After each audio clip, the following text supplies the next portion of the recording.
So good morning guys. और current affairs के revision वाले वीडियो में सबसे पहले हम पुराने महीने के करंट अफेयर्स का रिवीजन करते हैं। तो हमारा पहला प्रश्न क्या है, राष्ट्रपति रामनाथ कोविंद जी के नए सचिव किसे बनाया गया था? तो आंसर होगा कपिल देव त्रिपाठी को। फिर formula 1 e sports Chinese virtual grand prix championship किसने जीती थी? चार्ल्स लेक्लर्क ने जीती थी। और ये किस कार कंपनी के ड्राइवर हैं? तो ये फेरारी के ड्राइवर हैं। एक्चुअली इस बार जो F1 रेस होनी थी वो कोरोना के कारण हो नहीं सकी, तो वीडियो गेम के थ्रू इस रेस को कराया गया, जिसको इन्होंने जीत लिया, चार्ल्स लेक्लर। फिर किस बैंक ने ग्राहकों के लिए वॉइस बैंकिंग सर्विस शुरू की थी? तो आंसर होगा ICICI बैंक ने, जिसका हेडक्वार्टर मुंबई में है। और इसकी टैगलाइन क्या है? हम है ना ख्याल आपका। इसके MD CEO है संदीप बख्शी। फिर BMW इंडिया के अध्यक्ष व CEO का निधन हो गया था अभी, क्या नाम है उनका? रुद्र तेज सिंह नाम है। और ये BMW इंडिया का संचालन करने वाले पहले भारतीय थे। अच्छा, वैसे भी आपको याद होगा, करंट अफेयर्स पढ़ रहे होंगे तो BMW इंडिया के नए प्रेसिडेंट बन गए हैं। कौन बन गए हैं? अच्छा, ये प्रश्न मेरा आपसे है, कौन बन गए हैं? 2 मिनट वीडियो को पॉज करो और कमेंट बॉक्स में जाकर के लिखो अगर आपको आंसर आता है तो। होता है। हम बढ़ते हैं आगे। उड़ीसा उच्च न्यायालय के मुख्य न्यायाधीश के रूप में किसको नियुक्त किया गया? तो आंसर होगा मोहम्मद रफीक को। और अभी बॉम्बे हाईकोर्ट के भी नए चीफ जस्टिस बने थे, क्या नाम है उनका? दीपंकर दत्त है। और मेघालय हाईकोर्ट के कौन बने थे? विश्वनाथ सोमदर बने थे, ये भी याद रखना। फिर ई संजीवनी OPD की शुरुआत की थी हिमाचल प्रदेश की सरकार ने। मतलब क्या था इसमें? ऑनलाइन मेडिकल सुविधा उपलब्ध कराने के लिए जो लोग कोरोना के डर से हॉस्पिटल वगैरह नहीं जा रहे हैं, उनको ऑनलाइन ही मेडिकल सुविधा उपलब्ध कराई जाएगी। फिर फॉल्कन 9 रॉकेट के साथ अंतरिक्ष स्टेशन के लिए मानव मिशन लॉन्च करने की घोषणा की थी किसने? नासा ने। और ये भेज दिया गया। वैसे फॉल्कन 9 रॉकेट ये आपका स्पेस एक्स का है, एलन मस्क की कंपनी है, स्पेस कंपनी है, प्राइवेट स्पेस कंपनी है। नासा मतलब होता है national aeronautics and space administration, headquarter Washington DC में है। फिर किस IIT ने high speed magnetic RAM develop किया? तो आंसर होगा IIT मंडी, हिमाचल प्रदेश में ये। फिर भारत की अमूर्त सांस्कृतिक विरासत की राष्ट्रीय सूची का शुभारंभ किया। अच्छा, अमूर्त संस्कृति विरासत को अंग्रेजी में कहेंगे इंटेंजिबल कल्चर हेरिटेज। तो इसको शुरू किया था हमारे जो कल्चर एंड टूरिज्म मिनिस्टर है प्रहलाद सिंह पटेल ने। फिर कोविड-19 योद्धा कल्याण योजना शुरू की किसने? मध्य प्रदेश की सरकार ने। इसमें क्या होगा ना था, मतलब इसमें 1 लाख आंगनवाड़ी कार्यकर्ताओं को 50 लाख रुपए का स्वास्थ्य बीमा कराया गया था। बढ़ते आगे। फिर है how the onion got its layer. इस बुक को किसने लिखा है? तो सुधा मूर्ति ने इसको लिखा है। सुधा मूर्ति आप जानते हो, इन्फोसिस फाउंडेशन के चेयरपर्सन है ये। और जो इन्फोसिस के को फाउंडर है N नारायण मूर्ति, उनकी वाइफ है। और इन्होंने लिखा है इस बुक को। फिर किसकी पुस्तक ने विलियम E कोल्बी पुरस्कार जीता था? तो आंसर होगा एडम हिगिनबोटम। और इनकी बुक का नाम था midnight in Chernobyl, the untold story of the world's greatest nuclear disaster. फिर वर्ल्ड प्रेस फ्रीडम इंडेक्स 2020 जो अभी आया था, उसमें भारत की रैंक आपसे पूछ रहे हैं। इसकी रैंक थी 142, टॉप पे नॉर्वे था। और इस रिपोर्ट को जारी किया था रिपोर्टर्स विदाउट बॉर्डर्स ने। और फिर एक और प्रश्न आता है आपके लिए सामने, आप समझ गए होंगे। मैं पूछूंगा आपसे, वर्ल्ड प्रेस फ्रीडम डे हमने कब मनाया था? फिर अंतरराष्ट्रीय पृथ्वी दिवस, वर्ल्ड अर्थ डे 22 अप्रैल को मनाते हैं हम लोग, जिसकी थीम थी क्लाइमेट एक्शन। और एक 22 मार्च भी याद रखो, वर्ल्ड वाटर डे मनाते हैं। फिर सिटी यूनियन बैंक में किसे MD CEO बनाया गया था? तो आंसर होगा M कामाकोदी को।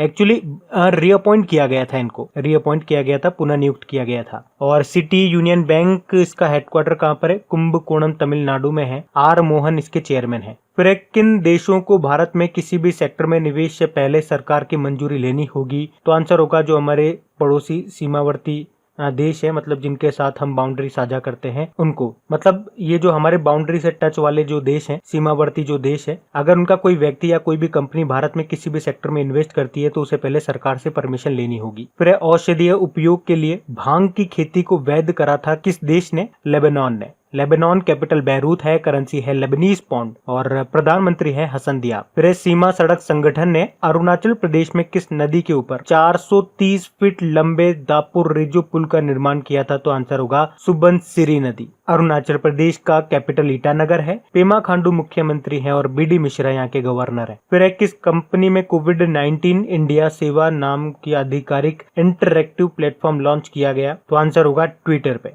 किसने लॉन्च किया? तो हमारे जो स्वास्थ्य व परिवार कल्याण मंत्री डॉक्टर हर्षवर्धन जी, उन्होंने ही। ट्विटर की स्थापना 2006 में हुई थी। हेडक्वार्टर कैलिफोर्निया US में है। इसके CEO हैं जैक डोर्सी। और भारत में इसके MD CEO कौन है? मनीष माहेश्वरी है। बढ़ते हैं आगे।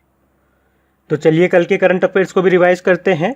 पहला प्रश्न आपसे पूछा जा रहा है, 2021 में जो खेलो इंडिया यूथ गेम्स होंगे यानी कि अगले साल, जो इसका चौथा संस्करण होगा, 4th एडिशन, वो कहाँ पे होगा? ये हरियाणा में होगा, पंचकुला में होगा ये। इससे पहले जो 3 संस्करण हुए थे, पहला वाला 2018 में हुआ था दिल्ली में, दूसरा वाला पुणे महाराष्ट्र में हुआ था, और तीसरा यानी कि इसी साल जो असम के गुवाहाटी में हुआ था, अगला वाला हरियाणा में होगा। फिर वैश्विक वन संसाधन मूल्यांकन में भारत किस स्थान पे रहा है? तो भारत तीसरे स्थान पे रहा है। चाइना पहले पे, दूसरे पे ऑस्ट्रेलिया और भारत तीसरे पे रहा है। इसमें ये बताया गया कि भारत में 0.38% यानी कि 2,66,000 हेक्टेयर फॉरेस्ट एरिया बढ़ा है भारत में हर साल। ये रिपोर्ट जारी की है फूड एग्रीकल्चर ऑर्गेनाइजेशन ने, हर 5 साल में एक बार जारी करता है ये। फूड एग्रीकल्चर ऑर्गेनाइजेशन से याद रखो, इसका हेडक्वार्टर मिलेगा रोम, इटली में। फिर सबसे ज्यादा सर्वेक्षण वाले शहरों की सूची में टॉप पे कौन सा शहर रहा? ये चाइना का है, ताइयुआन नाम है इसका, ताइयुआन। तो ताइयुआन, ये 1000 लोगों के लिए यहाँ पे 119 सीसीटीवी कैमरे लगे हुए हैं, उस हिसाब से ये टॉपर है। भारत का जो है वो हैदराबाद, वो 16वें नंबर पे आता है। टॉप 20 में एक ही भारतीय शहर है हैदराबाद, जो कि 16वें नंबर पे है। 1000 लोगों के लिए वहां पे 29 सीसीटीवी कैमरे लगे हुए हैं। फिर एक कौन सा देश विश्व की पहली डबल कंटेनर की इलेक्ट्रिक रेलवे लाइन टनल तैयार कर रहा है? तो आंसर होगा भारत। मतलब मैंने आपको समझाया था, अरावली हिल्स में हरियाणा में सुरंग बन रही है डबल कंटेनर स्टेक ट्रेन के लिए। मतलब डबल कंटेनर मतलब डब्बे के ऊपर डब्बे वाली, और ये इलेक्ट्रिफाइड होगी, और इस तरह से ये भारत की पहली है। हरियाणा में बन रही है, जो कि मेवात और गुरुग्राम जिले को आपस में जोड़ेगी। इसका शेप आप याद रखो, डी शेप की ये टनल है। हो सकता है एग्जाम में पूछ लिया जाए, इस तरह के प्रश्न बन जाते हैं कभी कभार जो हमने सोचे भी नहीं होते। फिर नमूना पंजीकरण प्रणाली यानी कि सैंपल रजिस्ट्रेशन सिस्टम के अनुसार 2016-18 में भारत में मातृ मृत्यु अनुपात यानी कि मैटरनल मोर्टेलिटी रेशियो कितना रहा? 113 रहा। पिछले साल के मुकाबले 7.4% की कमी आई है। फिर भारत की पहली शहद परीक्षण प्रयोगशाला की स्थापना कहाँ पे की गई? गुजरात में, गुजरात के आनंद जिले में। फिर द पेंडेमिक सेंचुरी नाम की बुक, इसको किसने लिखा? मार्क हॉनिक्सबॉम ने। फिर किसने यूपीआई ऑटो पे फीचर को लॉन्च किया? तो एनपीसीआई ने, national payment corporation of India ने। 2008 में इसकी स्थापना हुई थी, मुंबई में हेडक्वार्टर है। इसके एमडी सीईओ हैं दिलीप असबे, और नॉन एग्जीक्यूटिव चेयरमैन हैं विश्व मोहन महापात्रा। फिर विश्व आईवीएफ दिवस यानी कि world in vitro fertilisation day मनाया हमने अभी 25 जुलाई। आपसे पूछा जाए, वैसे आपको पता भी होगा सबको, फर्स्ट टेस्ट ट्यूब बेबी का नाम क्या है? लुइस ब्राउन है। फिर है एस्थ्रोस मिशन किसके द्वारा शुरू किया जाएगा? तो आंसर होगा नासा के द्वारा। तो इसमें जो स्ट्रेटोस्फेयर है, समताप मंडल जिसे आप बोलते हो, जिसमें से प्लेन वगैरह ये निकलते हैं, तो उसमें एक फुटबॉल स्टेडियम के आकार के गुब्बारे पर टेलीस्कोप भेजा जाएगा। इसे 2023 में अंटार्कटिका से लॉन्च किया जाएगा। फिर विश्व की दूसरी सबसे मूल्यवान ऊर्जा कंपनी कौन सी बन गई है? तो आंसर होगा रिलायंस इंडस्ट्रीज। पहली सऊदी अरब की ऑयल कंपनी है अरामको। उसके अलावा देखो, ऊर्जा कंपनी की बात कर रहे हैं, मोस्ट वैल्यूएबल एनर्जी कंपनी, तो रिलायंस इंडस्ट्रीज दूसरे नंबर पे। और वैसे अगर टोटल बात करेंगे कि मोस्ट वैल्यूएबल कंपनी, तो उस मामले में रिलायंस इंडस्ट्रीज 46 नंबर पे है, पहली पे तो यही है अरामको। फिर प्रधानमंत्री आवास योजना ग्रामीण के तहत घरों को पूरा होने का औसत समय कितना कर दिया गया घटाकर? 114 दिन। पहले ये 314 था। और ये जो प्रधानमंत्री आवास योजना ग्रामीण है, इसको शुरू किया था प्रधानमंत्री मोदी जी ने 20 नवंबर 2016 को। अच्छा, housing and urban affairs minister कौन है हमारे? हरदीप सिंह पुरी हैं। नागरिक उड्डयन राज्य मंत्री भी हैं ये। बढ़ते हैं आगे। तो चलिए कुछ स्टैटिक क्वेश्चंस को कवर करते हैं। आपसे पूछा जा रहा है कि BMW ये किस देश की कंपनी है? ये जर्मन है, जर्मनी की कंपनी है। उसी तरह से ऑडी जो है वो भी आपकी जर्मनी की है। फेरारी ये आपकी इटली की है, और आपकी हुंडई है साउथ कोरिया की। अच्छा, BMW से तो अभी एक प्रश्न भी बना है ना आपके कि BMW ग्रुप इंडिया के प्रेसिडेंट कौन बने हैं? तो विक्रम पावह बने हैं। फिर जर्मनी का प्रतिष्ठित शांति पुरस्कार किसने जीता अभी? तो अमर्त्य सेन ने जीता है। और याद रखना 1998 में तो इनको लिटरेचर में नोबेल पुरस्कार मिला था, और 1999 में भारत रत्न, भारत का सर्वोच्च नागरिक सम्मान मिला था। अच्छा देखो, लिटरेचर का नोबेल पुरस्कार से आपको 2 पॉइंट और याद रखने हैं। एक तो 2019 का लेटेस्ट किसको मिला था? पीटर हैंडके को। उसके अलावा 2017 का लिटरेचर में नोबेल पुरस्कार मिला था काजुओ इशिगुरो को। और इनका नाम अभी फिर से न्यूज में आया था क्योंकि इन्होंने अभी एक नॉवल लिखा है जिसका नाम है क्लारा एंड द सन, जिसे अगले साल मार्च में लॉन्च किया जाएगा। फिर ऑटिस्टिक प्राइड डे, ये अभी हमने 18 जून को ही मनाया था। एक वर्ल्ड ऑटिज्म अवेयरनेस डे भी होता है जो हम 2 अप्रैल को मनाते हैं, जिसकी थीम क्या रही थी? The transition to adulthood. फिर है वीडियो ई केवाईसी शुरू करने वाला, केवाईसी मतलब नो योर कस्टमर, अपने ग्राहक को पहचानो। तो वीडियो ई केवाईसी शुरू करने वाला पहला बैंक कौन सा बना है, तो आंसर होगा कोटक महिंद्रा बैंक। और कोटक महिंद्रा बैंक से एक और प्रश्न बताता हूं आपको, इसके जो एमडी/सीईओ हैं उदय कोटक, अभी ये CII confederation of Indian industry के अध्यक्ष बन गए हैं। अच्छा, वीडियो ई केवाईसी शुरू करने वाला तो पहला बैंक बन गया कोटक महिंद्रा, लेकिन अभी टाटा AIA लाइफ इंश्योरेंस ने भी ऑफलाइन ई केवाईसी सेवा को शुरू किया है, वो भी ध्यान रखना। फिर सिडबी का हेडक्वार्टर कहां पर है, ये लखनऊ यूपी में है। सिडबी मतलब small industries and development bank of India, 1990 में स्थापना हुई थी इसकी। इसके अध्यक्ष मोहम्मद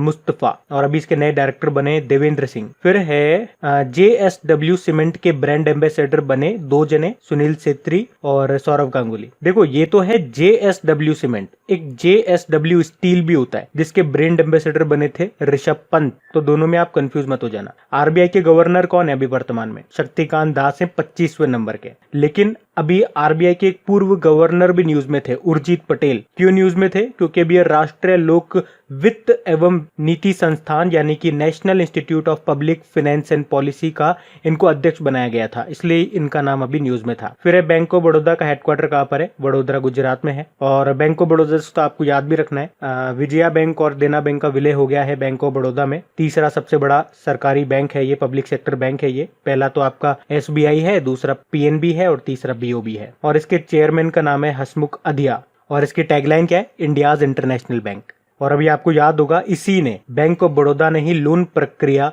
लोन प्रोसेस को पूरी तरह से डिजिटल बना लिया है। फिर हमारे कोयला मंत्री कौन है, प्रहलाद जोशी हैं, जिनका निर्वाचन क्षेत्र है धारवाड़ कर्नाटक। और एक प्रहलाद सिंह पटेल, ये हमारे पर्यटन व संस्कृति मंत्री हैं। अच्छा, ये जो हमारे कोयला मंत्री हैं प्रहलाद जोशी, अभी आपको याद होगा खनन व खदान क्षेत्र में रिसर्च एंड डेवलपमेंट के लिए सत्यभामा पोर्टल इन्होंने लॉन्च किया था। फिर विश्व शरणार्थी दिवस, वर्ल्ड रेफ्यूजी डे 20 जून को हमने मनाया, जिसकी थीम रही थी एवरी एक्शन काउंट्स, तो ये भी ध्यान रखना बढ़ते आगे। तो इंपॉर्टेंट डेज की बात कर लेते हैं। तो पहला प्रश्न पूछ रहे हैं कि अंतरराष्ट्रीय सीमा शुल्क दिवस, वर्ल्ड कस्टम्स डे, ये 26 जनवरी को मनाया था अपन ने। वर्ल्ड कस्टम ऑर्गेनाइजेशन का हेडक्वार्टर आपका ब्रुसेल बेल्जियम में। फिर डेटा गोपनीयता दिवस, डेटा प्राइवेसी डे 28 जनवरी को मनाया था। फिर कुष्ठ रोग उन्मूलन दिवस, वर्ल्ड लेप्रोसी डे, ये हमने 30 जनवरी को मनाया था। और 30 जनवरी को आपको याद होगा महात्मा गांधी जी को नाथुराम गोडसे ने गोली मार दी थी और वो शहीद हो गए थे, इसीलिए 30 जनवरी को शहीद दिवस के रूप में भी मनाते हैं। फिर विश्व उपेक्षित उष्ण कटिबंधीय रोग दिवस यानी कि world neglected tropical disease day, ये पहली बार बनाया, इसलिए शायद पहली बार आप सुन रहे होंगे इसको, इसी साल मनाया गया इसको 30 जनवरी को। फिर राष्ट्रीय युवा दिवस, national youth day, Swami Vivekananda ji के जन्मदिन को मनाते हैं कब, 12 जनवरी को। और इंटरनेशनल यूथ डे भी 12 तारीख को ही मनाते हैं, महीना अगस्त का होता है, 12 अगस्त। फिर विश्व हिंदी दिवस, वर्ल्ड हिंदी डे अपन मनाते हैं 10 जनवरी को। नेशनल हिंदी डे ये मनाते हैं 14 सितंबर को। फिर इंटरनेशनल एजुकेशन डे 24 जनवरी को मनाया, और एक्चुअली ये इसका दूसरा संस्करण था, 2019 से मनाना शुरू किया है। और इसकी थीम क्या रही थी, इस बार थीम रही थी learning for people, planet, prosperity and peace. और आप जानते ही होंगे 24 जनवरी को एक और इम्पोर्टेंट डे मनाते हैं, राष्ट्रीय बालिका दिवस, नेशनल गर्ल चाइल्ड डे। और अंतरराष्ट्रीय बालिका दिवस, इंटरनेशनल गर्ल चाइल्ड डे कब मनाते हैं, 11 अक्टूबर को। एक और डे याद रखो, अंतरराष्ट्रीय महिला दिवस, ये भी पूछा जाता है एग्जाम में, 8 मार्च को मनाते हैं इसको। और नेशनल एजुकेशन डे कब मनाते हैं, ये अपन 11 नवंबर को मनाते हैं, भारत के पहले हमारे जो शिक्षा मंत्री थे मौलाना अब्दुल कलाम आजाद जी, उनके जन्मदिन को। फिर राष्ट्रीय मतदान दिवस, ये हम 25 जनवरी को मनाते हैं। और आपको पता है ना 25 जनवरी को क्यों मनाते हैं, क्योंकि 25 जनवरी 1950 को भारतीय चुनाव आयोग का स्थापना हुआ था। और इसकी थीम क्या रही इस बार, electoral literacy for stronger democracy, माने कि मजबूत लोकतंत्र के लिए चुनावी साक्षरता। फिर है नेशनल टूरिज्म डे, ये भी हम 25 जनवरी को ही मनाते हैं। वर्ल्ड टूरिज्म डे हम 27 सितंबर को मनाते हैं, तो वो भी याद रखना। देखो जब भी नेशनल डे आता है तो इंटरनेशनल बोलो, इंटरनेशनल आता है तो नेशनल बोलो, अगर उसका होता है तो। यही एक परफेक्ट तरीका होता है चीजों को याद रखने का और को रिलेट करने का। तो गाइज ये था आज का हमारा करंट अफेयर्स का रिवीजन वाला वीडियो। अगर वीडियो अच्छा लगा हो तो सबसे पहले रिक्वेस्ट करूंगा इस वीडियो को एक लाइक जरूर दीजिएगा, इसे थम्स अप जरूर कीजिएगा, और हो सके तो अपने दोस्तों के साथ में या कोई भी अगर आपका स्टडी ग्रुप है तो प्लीज इसे एक बार शेयर जरूर कर देना। अब कुछ क्वेश्चंस आप लोगों से पूछे जाएंगे, क्वेश्चंस आप लोग लगाइएगा और देखिएगा कितने क्वेश्चंस आप लोगों से बन पा रहे हैं, बाकी हम इनको कल सॉल्व करते हैं। ये रहे क्वेश्चन आपके सामने।